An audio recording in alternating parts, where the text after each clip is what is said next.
Bem-vindos ao canal Anfip.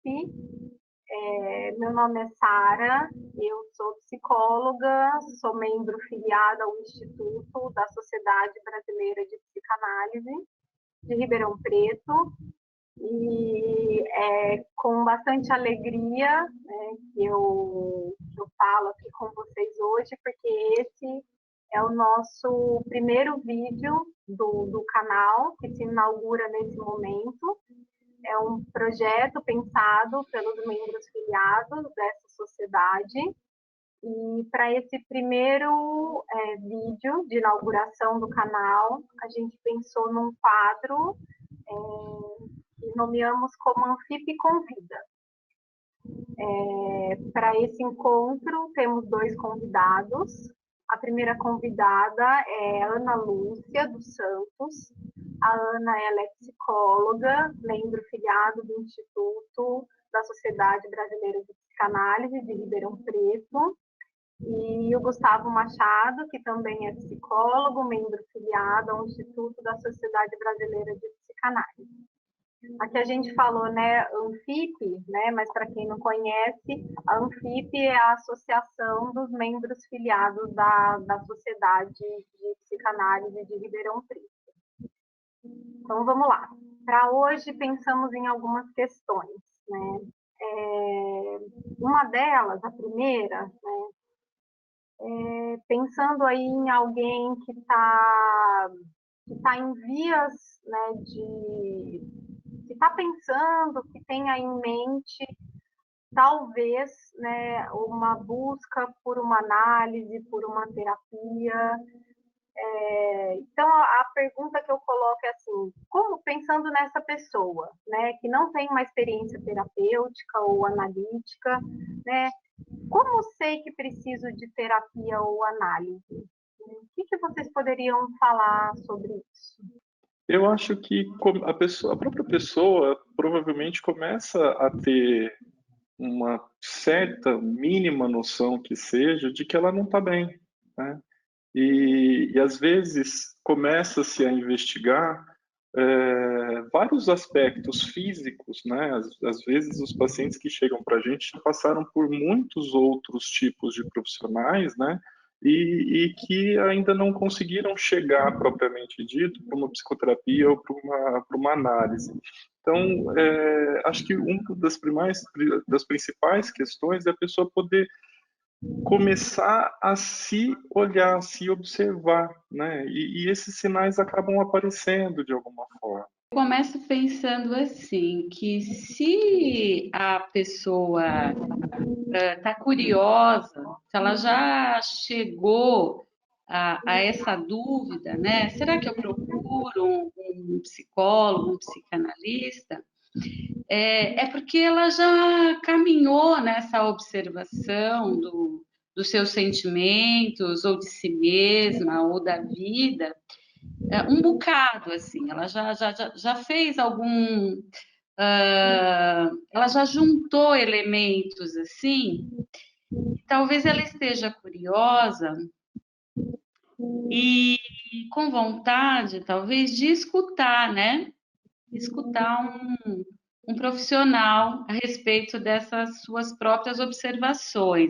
Acho que vocês dois tocam num ponto muito importante, que é a autoobservação, né? E eu penso assim, algo como a consideração pelo que está sentindo, né? Levar em conta, né, o que está sentindo, o que está pensando, né? Porque muitas vezes a gente ouve assim, né? Ah, é besteira, isso passa, né? Ah, não, é do momento, né? Acho que não é necessário. Logo ou assim, ah, não, se eu mudar de emprego se resolve, né? Ou se eu, enfim, se eu me separar, a questão é a outra pessoa, né? Então, acho que vocês tocam nesse ponto, né? Que de se escutar, né? Levar em conta esse incômodo, né? Queira você ou não, eu acho que esses barulhos vão aparecer, né? Acho que dependendo da condição interna da pessoa, de contato consigo mesma, um pequeno ruído já pode ser um sinal importante de alerta, ou às vezes a pessoa acaba esperando mesmo ficar um grito ensurdecedor para aí sim procurar, né? Mas eu concordo, né?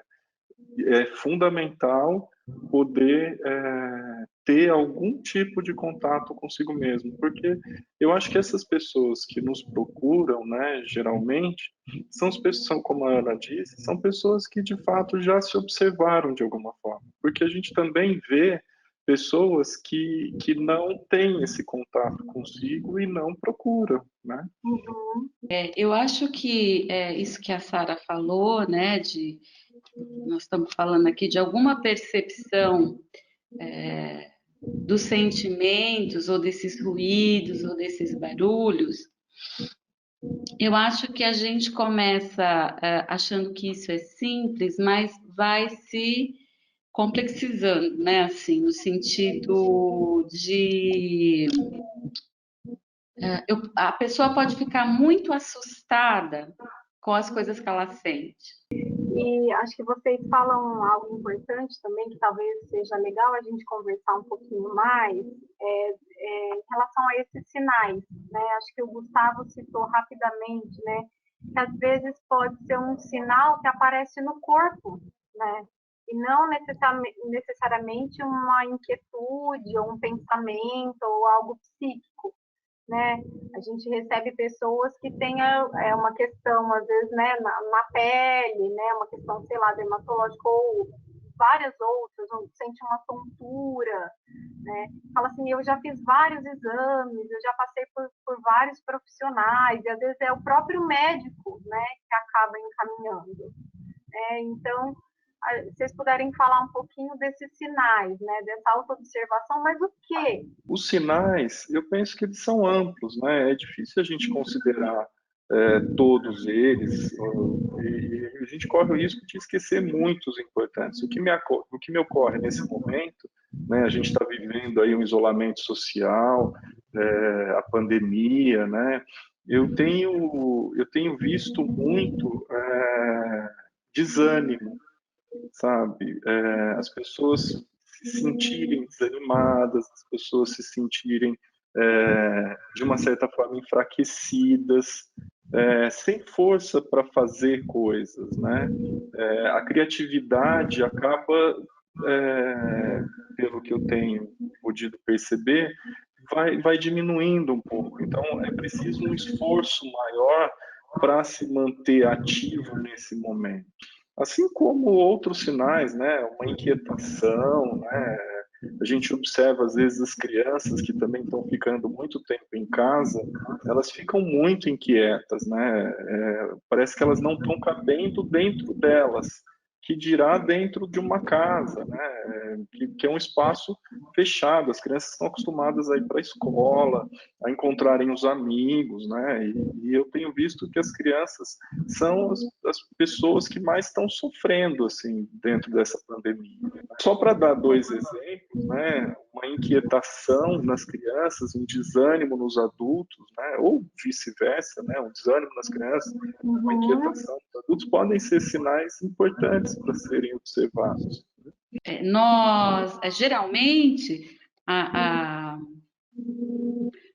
nós sentimos no corpo uma série de coisas, e há dores, palpitações, né? Então, associa sempre à questão médica, né? Mas nós temos um mundo emocional, né? Nós temos um mundo emocional que também se manifesta no corpo. Isso então funciona junto, né?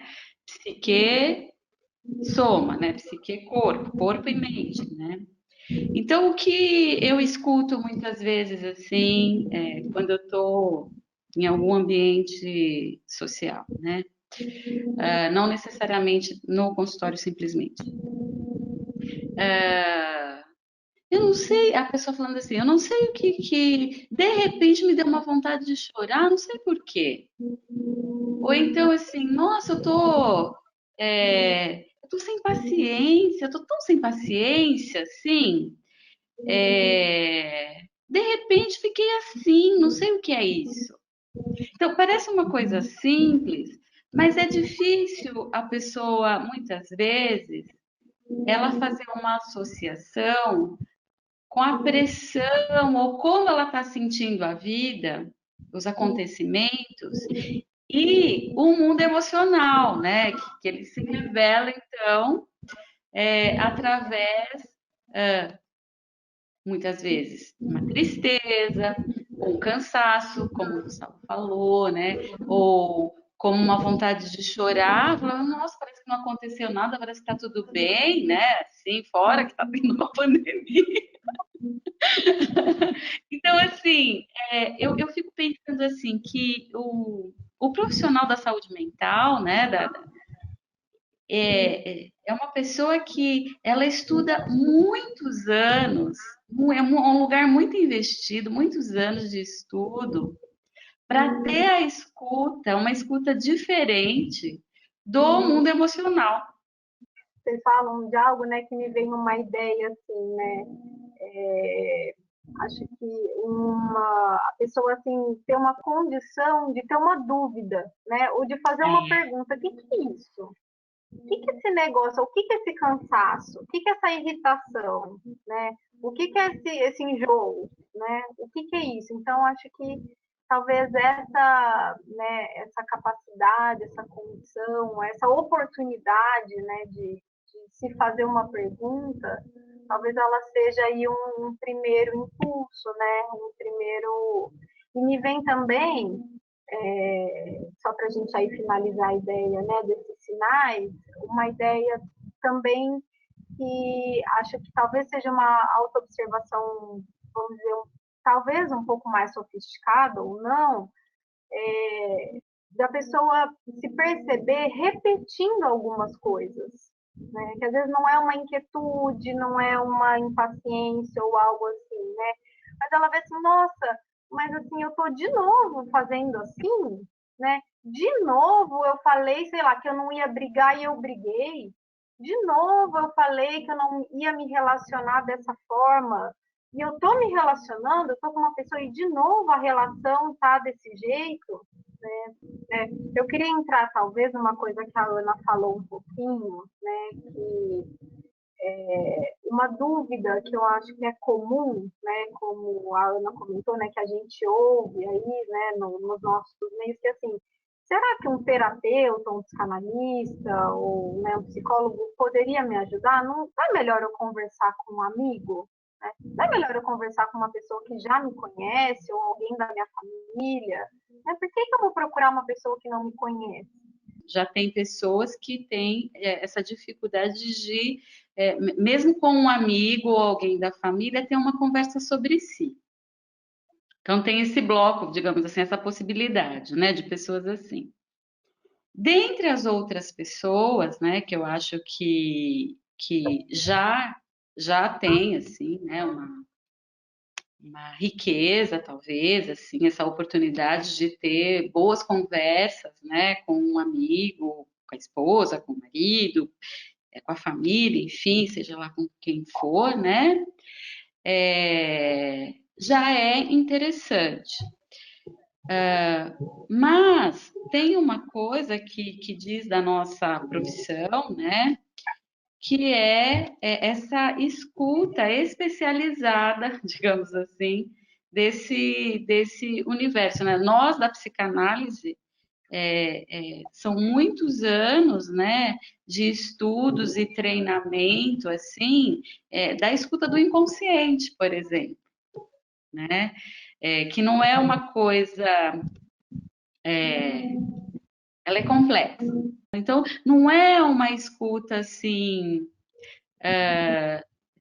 simples, né? Talvez uma boa conversa, uma, duas, três, às vezes não precisa necessariamente assim chegar à conclusão, vou iniciar uma terapia. vou iniciar uma... Não, mas eu vou lá conversar um pouco, né? Eu acho que vale a pena apostar num profissional. E eu acho que uma, uma alta quantidade de pessoas vão acabar sendo despertadas por essa curiosidade quando já não tem a respeito de si, porque essa escuta nossa, que também tem a ver com uma fala nossa, né? Porque acho que quando a Ana fala de escutar, tem a ver também com falar, né? Até para a gente brincar um pouco e tirar essa história de que analista não fala, fica quieto, né? Eu brinco que eu falo às vezes mais que meu paciente, eu falo, não, peraí, agora não é deixa eu falar. Eita, fica quieto aí que eu quero falar também, né? Então, essa história não é real, né? A gente também fala, né? Mas essa ideia, né, de ter despertado uma curiosidade sobre si, eu acho que é muito, acaba acontecendo muito, né? Em função tanto do que a gente pode escutar, de que lugar que a gente escuta, que eu acho que isso também é muito importante, a gente escuta a partir de uma imparcialidade, né? Quando vai conversar com um amigo, um casal que está brigando, por exemplo, vai procurar um amigo para conversar, ele pode ser completamente parcial, né? Tanto para um lado quanto para o outro. Né?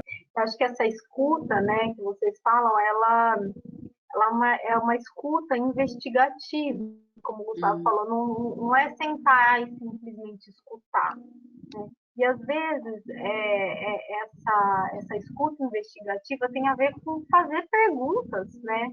E às vezes perguntas, muitas vezes, que aquela pessoa nunca se fez. Né? Ela conta uma história, né, simples, como ela já contou para várias pessoas, né? Todos os amigos conhecem aquela história que ele conta, e a hora que ele conta para um profissional treinado para isso, ele faz uma pergunta e fala, nossa, nunca ninguém me perguntou isso. Por que você quer saber isso? Né? E a pessoa fica intrigada, e acho que é disso, né, que a gente estava falando na pergunta anterior, né? Como é que a pessoa ela fica intrigada consigo mesma, né? Como é que ela fica curiosa em saber coisas sobre ela que ela não conhece. Pensando, né? Acho que vocês estão falando um pouco dessa ideia, né? De se investigar e levantar questões sobre si que, né? Ou não haviam sido levantadas, ou não tinha dado, né? A pessoa não tinha dado muito isso. O que vocês poderiam falar? Não sei se é uma boa palavra, mas do ganho, né? O que a gente ganha, ou o que qual é ruim, essas palavras são ruins, né? Vantagem, ganho, porque parece algo, né, muito positivo, que se conhecer é uma delícia, é muito tranquilo, né? Parece que é um caminho de flores, né? E a gente sabe que não é. Mas o que vocês podem dizer disso, desse processo? Eu penso que assim, mais do que conhecer e conviver com uma outra pessoa, nós vamos passamos uma vida com a personalidade que nós somos, né? Ou que os desdobramentos dessa personalidade, né? Esse ser humano que somos, né? Como diz o Caetano, saber a dor e a delícia de ser o que é, né? Ou a dor e a delícia de como eu sinto a vida. Então, eu acho que essa oportunidade de ficar íntimo de si, se acompanhar e poder se observar vivendo com o outro de uma forma um pouco mais atenta, mais apurada, né? Eu acho que é um ganho interessante. Eu não teria quase nada a acrescentar mais do que a Ana disse, porque eu concordo plenamente com tudo que ela trouxe já sobre os benefícios, né, de fazer uma análise. Né? Eu me lembrei, no momento eu estava conversando com meu pai, eu estava falando que eu ia prestar a formação e o principal ponto de fazer uma formação em psicanálise é você fazer a sua própria análise. né? E ele estava me perguntando, mas por que que eu queria investir nisso, esse tempo, esse dinheiro, para fazer uma formação, né? Então, eu só vou acrescentar um pouquinho do que a Ana já disse, que o que a Ana disse para mim já é mais do que suficiente. E aí, uma das coisas que eu falei para meu pai também foi eu falei assim, olha, pai, eu vejo esses psicanalistas falando a respeito de um filme, a respeito de um quadro, ou a respeito da vida, das coisas que eles pensam, e eu acho isso fascinante, no sentido de eles pensam coisas que me despertam uma curiosidade muito legal de querer também pensar alguma coisa assim. Não pensar como eles, mas construir uma condição de entrar em contato com essas obras de arte que sejam de uma forma diferente do que plana, do que superficial. Eu acho que quando a gente tem um contato muito grande conosco, uma intimidade grande com quem a gente vai percebendo sentimentos despertados na gente quando a gente vê uma obra de arte, por exemplo, né? Aquilo traz um certo impacto diferente do que penso eu de quando eu não tinha feito tanto tempo de análise. Acho que vocês estão falando, né, de um potencial transformador, né, que tem numa terapia, numa análise, né, porque muitas vezes, né, acho que as pessoas que nos procuram falam assim, mas eu vou melhorar, né? Quanto tempo você acha que leva para eu mudar? Ou assim, tem cura? Você acha que tem cura, né? Ou fica assim, outras pessoas já vieram aqui com esse problema, né? Então, lógico, a gente não sabe, né, responder isso. Né? Vou melhorar? Não sei, a gente vai ter que ver isso, né, no caminho. Mas como é interessante é que ao longo, né, os pacientes que vão ficando, né, e que resolvem, né, escolhem por investir em si, como as perguntas vão mudando, né? Essas perguntas elas não aparecem mais assim, né? Eu vou melhorar, né? Tem cura, né? As perguntas começam, como o Gustavo falou, elas ficam um pouco mais complexas, né? Acho que o contato consigo vai permitindo que outros níveis, né, de questionamento se abram. Então, eu queria agradecer, Gustavo e Ana, acho que a gente teve uma boa conversa, acho que levantamos pontos aí importantes, talvez para quem esteja pensando aí ou está, né, ensaiando uma busca. Espero que a gente possa ajudar a aprofundar, né, esses questionamentos ou a dar um empurrãozinho, né, para que isso se desdobre ou que haja efetivamente uma busca. Muito obrigada.